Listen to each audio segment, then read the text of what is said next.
Spotlight is a production of CTNY, the Catholic Television Network of Youngstown. It seeks to spotlight people, places, and events from around the Diocese of Youngstown that promote the new gospel of joy called for by Pope Francis. Your program host is Father James Corda.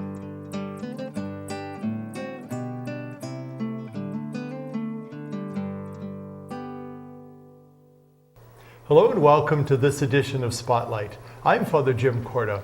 Joining me today is Nicky Uerling, who is the Director of Campus Ministry for Youngstown State University. And Nicky, it's a pleasure to have you on the show today. Thank you, Father Corda. It might be good for the folks that are with us to kind of get to know you a little bit better before we get into our discussion primarily on campus ministry. So tell us a little bit about yourself. Sure. So my name is Nicky Uerling. I am from Wisconsin originally, just relocated to the Youngstown area 4 years ago to take the position as a campus minister at Youngstown State. A little bit, I'm trying to think. I have a bachelor's degree in English from the University of Wisconsin-Platteville, and then I hold a master's degree in theology from the University of Dayton. Now, when you were in Wisconsin, did you work in any university level at all, or what were some of the things that you did then? Yeah, I worked for a university parish there, St. Augustine University Parish, and I actually held kind of a dual position. My primary responsibilities were in fundraising for our campus ministry there, and then I also served as a part-time campus minister. So that's been my interaction with campus ministry in the past. And you still have family in Wisconsin? Yes, both my husband and I, our families are in Wisconsin, so we often go back to visit, but we are here and we have our 3 children with us. So. Wonderful, good. Well, before we get into our talk about campus ministry, try to explain the concept and give us a little history of it. There are many people who obviously have gone to the university or college that are aware of that, but for many people, they may have never heard of it. So what exactly is campus ministry? Right, so a little bit of an overarching history. Campus ministries, most places are called the Newman Center or Newman Club, which is, they're named after Cardinal John Henry Newman.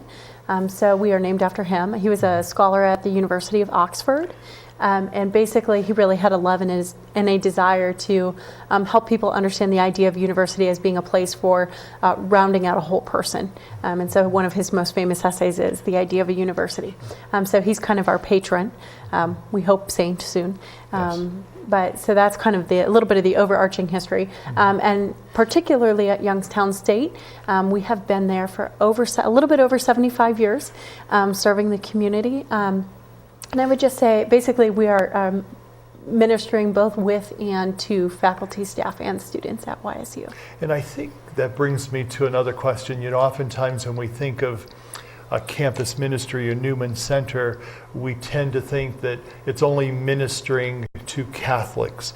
But I would imagine in your work and in the work of campus ministry that that's a broader sense. Talk about that a little bit.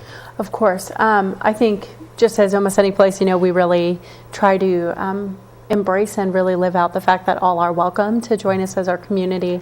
Obviously, we're Catholic in nature, we're Catholic in what we do, but we welcome everyone to join us. And actually, we have a lot of students who are not Catholic who do come and join us and are very valuable members of our community, and we wouldn't have it any other way. So.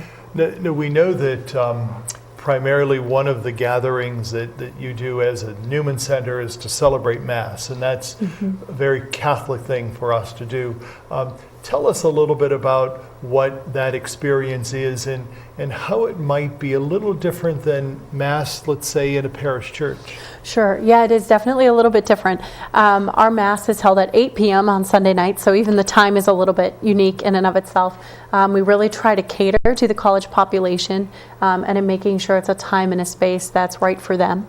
That is also one of the things that's very unique about our Mass is that it is primarily attended by college students. So the Newman Center at Youngstown State is a standalone Newman Center, which is a very traditional model, which means that we do not have resident or community parishioners. It's really made up of the college students. So they come and they join us, and actually currently our students serve in all capacities at our Mass. So we have a student choir, we have student lectors, student Eucharistic ministers. Other than the priest, they do it all. They serve. They really they're the active participants of that Mass. And so I'd say that's very unique in that it's all young adults. Sure. So. Now, let's say they exercise this ministry there on Sunday evenings at the university. When they go back to their particular parish, do they also celebrate that same ministry there? Do you find that? Yeah, a lot of our students do. Because YSU is such a commuter-based campus, our Mass community is very transient. So it's kind of dependent upon what's going on at home that weekend, or if they are needed in their local parish. We see a lot of students that do both. So we try to make sure that when we train people at the Newman Center, like I always tell them, okay, like when we're doing Eucharistic ministry, here's the basic background of why you would do this ministry. And once you've been commissioned within the diocese, you can help out with this anywhere, but make sure you talk to whoever the pastoral minister is there to get on their schedule and stuff like that. So. Let's talk about the students. We've got a few minutes left of our first segment. Let's talk about some of the students that are there. Put kind of like, not necessarily names to it, but put kind of faces and lifestyles and who are the students that make up the Newman Center there? We have a very diverse group right now. And I would say we have like 20 to 25 regular students that we see throughout the course of the week that are a pretty constant core group. I would say we have about 100 students right now. So we're definitely a growing ministry. We're seeing a lot more interaction. But our students do, I guess, just a variety of things. They're studying a variety of things. We have a good crew of engineers, but we also have a good crew of ed majors right now, which is fun because they just bring a different level of creativity and different style of just being, I think, to our group. And we have a couple of kids who are headed to Neomed, so they're doing an accelerated program. But there's a lot of variety to our students. And then with that, there's a lot of variety in what they want to do and how they experience their faith. So. Now, you mentioned that they come during the week. Are there activities that you participate in with them during the week? Yes. What are some of those? Yeah, so we have, again, a variety of things. So Tuesday nights, we have a rotation of events. So every Tuesday night at 9, we do something, whether it be learning about a different prayer style. So this year we've done praying in color, which just kind of introduced students to a new form of praying that was a little bit more artistic than a traditional form. But on the other hand, we also joined with Orthodox Christian Fellowship on campus and did evening vespers with the Orthodox students. So kind of trying to expose students to a variety of prayer and prayer styles. We've also done, I'm trying to think what else we do on Tuesday nights.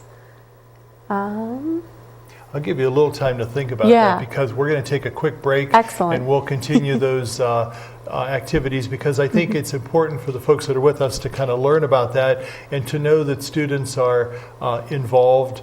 And we're going to talk a little bit more about that involvement in a moment. But stay with us. We'll be right back. I spent 34 years as a teacher. For the first 10 minutes of teaching, I was terrified. And then I fell in love with it. I am so grateful that teaching was my ministry. It was such a gift. Many sisters, brothers, and religious order priests served for little pay.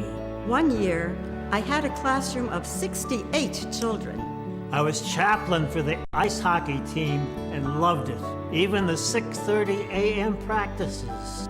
Today, hundreds of religious communities lack retirement funds. I loved helping the kids stage musicals. Gifts to the Retirement Fund for Religious help provide for medications, nursing care, and more. Back then, we didn't earn much, but seeing a child learn was really priceless. Please give to those who have given a lifetime. Donate at your local parish. Thank you, and God bless you. What have you done for your marriage today? I gave my wife a hug this morning. I told her I love her. I did her hair this morning. I think it looks pretty good. I cooked my husband's favorite breakfast. I bought her an orchid. What have I done for my marriage today? I sent my husband a love email. I read the newspaper to my wife, and it cracked her up. But she's still laughing. What have you done for your marriage today? Make a change for the better. Need help? Go to foryourmarriage.org, a message from the Catholic Church. Welcome back to Spotlight. I'm talking with Nicky Uerling, the director of the Newman Center at Youngstown State University. Nicky, before we took a break, you were talking about some of the particular events and activities that take place during the week, and you ended up with the prayer experience with the Orthodox community. I'm more interested in that, and why is something like that important for the students? Sure. I think one of the things that we really want to create for our students is an opportunity to dialogue both around their faith tradition and to experience other faith traditions. And so I know the chaplain for the Orthodox Christian Fellowship, his name is Father Barquette, and we were talking, and he said, well, we'd love to have you for Vespers. And I said, oh, well, we were really hoping to do a traditional prayer experience on this night, so maybe we can combine those two things. And it ended up being just a beautiful time to come together and talk about some of the differences between the Orthodox tradition and the Roman Catholic tradition, how we experience our faith and how that's different. Then we were also able to see, we went to Holy Trinity over on Wick, and so we were able to see just the differences in even how the churches look and how things happen. So it was good. It was a lot of time for students to dialogue about how they express their faith. And I think that's so crucial nowadays. And we're so bombarded with different things, whether it's society, politics, religion at times. But to kind of dialogue with other people and to have that level of respect that's so crucial in, I would like to think, our daily human relationships with one another. And the more we get to understand another person, especially another faith, as people of faith, that helps us not only in our faith, but appreciate that as a whole and in general. Are there any other opportunities during the week where students gather to engage with one another and with other people to kind of just grow in that? Yeah. One of our other, I think, most popular events, actually, every Wednesday night we come together for a meal. So and we call it Table of Plenty. But the students take turns cooking, and they come together as a community to just really to break bread with one another. And so I think it's actually during that time that I see the most relationships forming, because it's almost like your little family meal during the week. So we come together, we're reconnecting with each other, finding out what life is like, how things are going, how did that test go over the week, and things like that. And so I feel like that's one of the times that we really are able to have that communion most frequently and consistently, which I think is so important for our community. But it always happens, it always starts with a prayer, and it always happens in that context. And so it's still a place that we can continue to grow together as that community. Oftentimes when we think of Newman Centers, we think of just their ministry to Catholics, but you do ministry to non-Catholics as well. And tell us about that, and why is that important as well? Right. So there's a couple different ways that we've started to engage that. One of which is through the forming of our Campus Ministers organization, which basically allows all the professional campus ministers on campus to come together. And we're able to have dialogue around what we see as the larger spiritual needs and how we can address them as a group. So last fall, the rock on campus was defaced, and there was some issues around that. And as a group of spiritual leaders, we were able to come together and say, no, this is not okay. We don't stand for this, and that we stand together for peace, and we stand together for a society that's just. And so it was just the ability, I think because of that group, we were able to come together and say that, this is not okay, and here's how we're going to pray together for peace. That was I think just a very bright moment in kind of the ecumenical aspect. Trying to think of some of the other ways that we really engage that way. Certainly ministry to faculty and staff. It doesn't matter who's there, we're still there to minister and to be present to them. We're hoping to offer and in May, we're having a priest from California. His name is Father Nathan Castle. He's coming in, and he's going to offer an evening of reflection around the spirituality of the Wizard of Oz, which is something that's accessible from all different traditions. So we were pretty careful in selecting it, something that we thought everyone could engage in. Yeah. Let's talk about that whole sense of faith and spirituality. And oftentimes, in my experience with young people, they would consider themselves very spiritual, but not very religious. Tell us why that difference, and is that important, first of all, and second of all, how can we best kind of appreciate that? It's a big question. I certainly hear that verbiage a lot. People want to say they're spiritual, not religious. And I think that maybe there is a fear of some can't say it now, but there seems to be a slight fear of really the rules at the end of the day. I think that's what it largely boils down to. Or I don't want to ascribe to one set of rules in particular. And I really think it changes a little bit the way that I minister to students. So I certainly still tell them I'm Catholic. We have conversations about what the church teaches. They create opportunities for them to ask those questions. Because what I find is that a lot of times there's even just large misunderstandings about what the church's teachings are. And so if we can take a step back and not approach things from this and this and this and this and this is what the church says, so this is what you have to do. But if I can present things as, this is what the church teaches, where are you on that? How are you living that journey? I find that students are much more willing to engage the question. And so we have a lot of conversations about the joy of living out those struggles, and how do you really live out and wrestle with, this is what the church teaches, but I'm not there yet. And that's okay. That's just part of the journey. So we've got about 2 minutes left of our middle segment now. Before the taping, you had mentioned how Father Peters, who is kind of the priest, spiritual director of the Newman Center, has opportunities where the students gather to ask questions. In their interaction with one another, why is that so important, and what has benefited both the students and I'm sure Father as well? Yeah, I think Pastor or priest is what we call our time together. But I think it's been a great time for students to come together, to have opportunity to bring those questions and raise them in a very relaxed setting. So we actually rent out a room of a coffee house. So students have, they have their coffee, they have their snacks, whatever, and we're hanging out.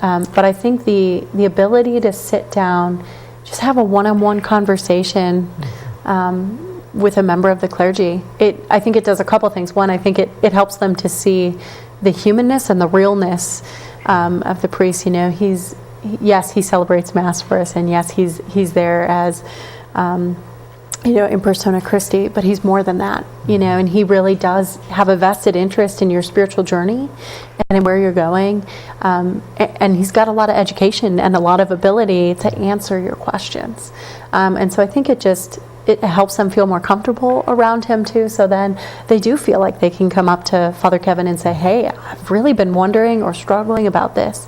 What am I doing? How do I get there? And so I think it just really helps to form those relationships and really help them to know that they can turn to Father Kevin in an hour of need. So we'll talk more about that in a moment. We're going to take a quick break. Stay with us. We'll be right back. I don't train like you. I don't have the same skin as you. I don't wear my hair like you. I don't dance like you. I don't come from the same place as you. But I will give you CPR.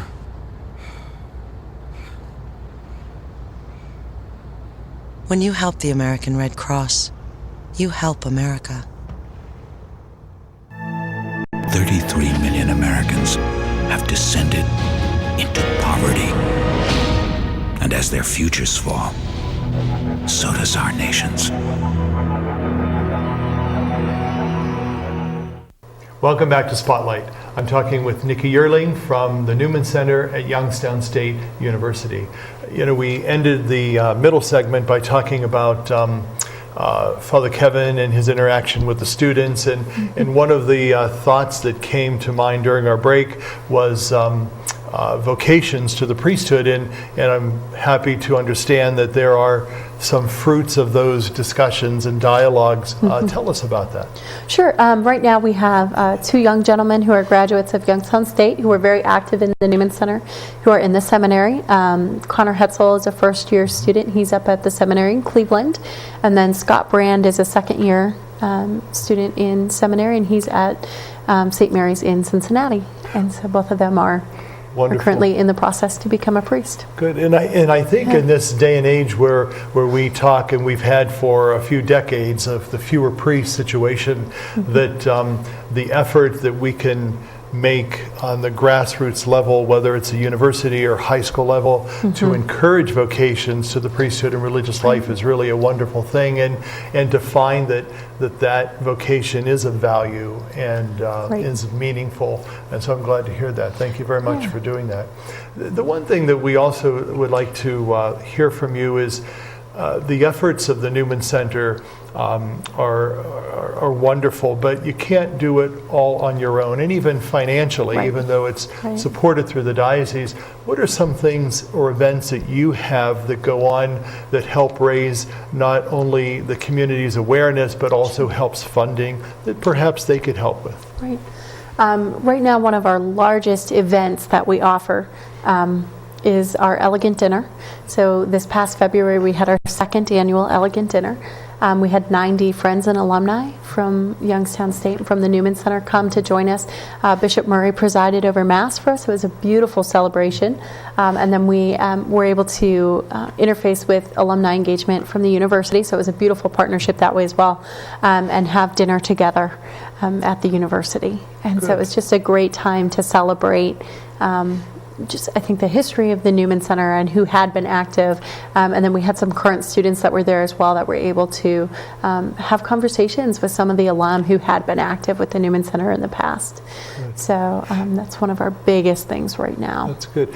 Now let's say that folks might want to get involved or volunteer or learn more about the Newman Center. What can they do? Who do they call? Where do they go? Yeah, right now I'm the best contact for the Newman Center. All of our information is online, so the easiest way to find us is on the web, and that is www.ysucsa.org. So it stands for Youngstown State University Catholic Student Association. So we're online, and all of our contact information is there. And I believe there's a Giving Back tab right now, and it just talks about different ways that you can volunteer.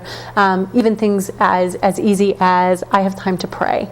And so to pray for our students and to pray that they would really continue to grow in their faith, or, hey, I want to help with mailings, anything like that. We have pretty much any kind of opportunity we'll take. Good. Yeah. The other thing is, someone had asked me earlier on about the Mass on Sunday evenings. I remember some years ago when I was at a kind of a neighboring parish on the east side of Youngstown, where I would help occasionally with Mass at the Newman Center, that it was kind of open, even though it's not a parish church, it was open to those who would want to come to celebrate. So tell us something about that, and if folks might be interested in coming, where do they go, how do they find it, and what times are available? Right, so our Mass right now, we offer one Mass on Sundays. It's at 8 p.m. on Sunday. It is open to anyone, and actually we normally do have a good mix of community members and our students. Obviously with the students just doing all the ministries, so it's unique in that way. But we're on Madison Avenue. The easiest way to find us is to come, let's see, what is that, 422.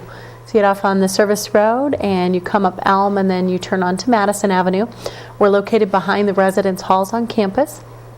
Big brick building with a green trim. You come up our driveway, we've got parking in back. We typically offer adoration from 6:30 to 7:30 before our Mass, so you're welcome to join us to pray in that way, and then for Mass together as our community. That's wonderful. Yeah. Tell us, as we kind of wind down our program today, we've got about 4 minutes left. what would be some of your hopes for the Newman Center, but also for the students who come to the campus ministry? What would you like to see as you look for the future? I mean, I know. We think about this a lot, actually, and I really try to encourage my students to become dreamers of what can our ministry look like. I would really love to see for our ministry there's so many things I want to answer. So I think just to the continued path of growth for our ministry. So our students being excited and engaged in their faith and being a vibrant presence on campus.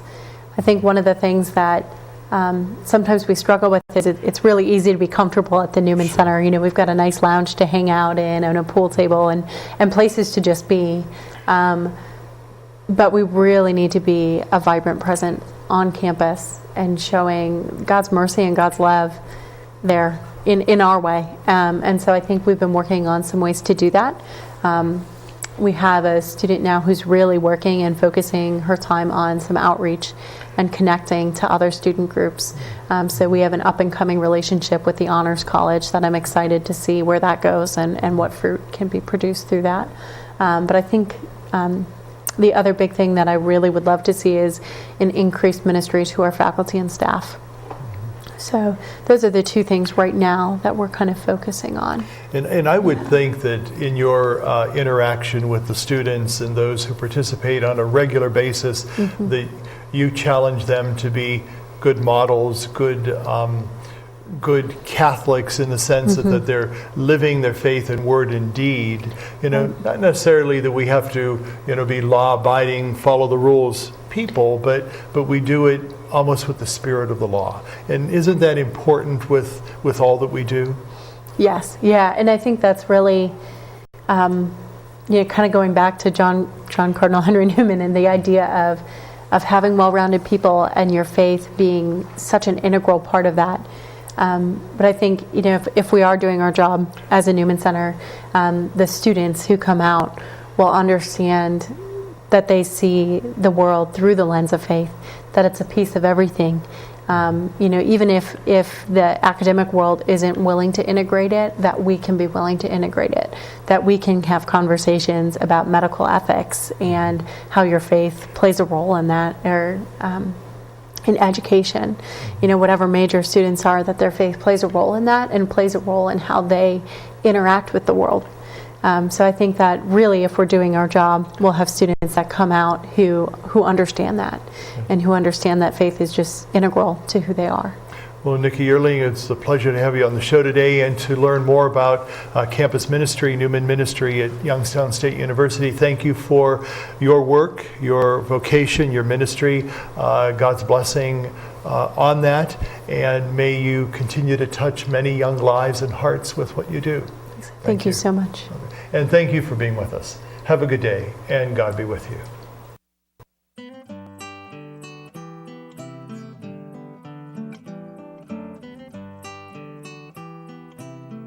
Spotlight has been a production of CTNY, the Catholic Television Network of Youngstown. Your program host was Father James Corda.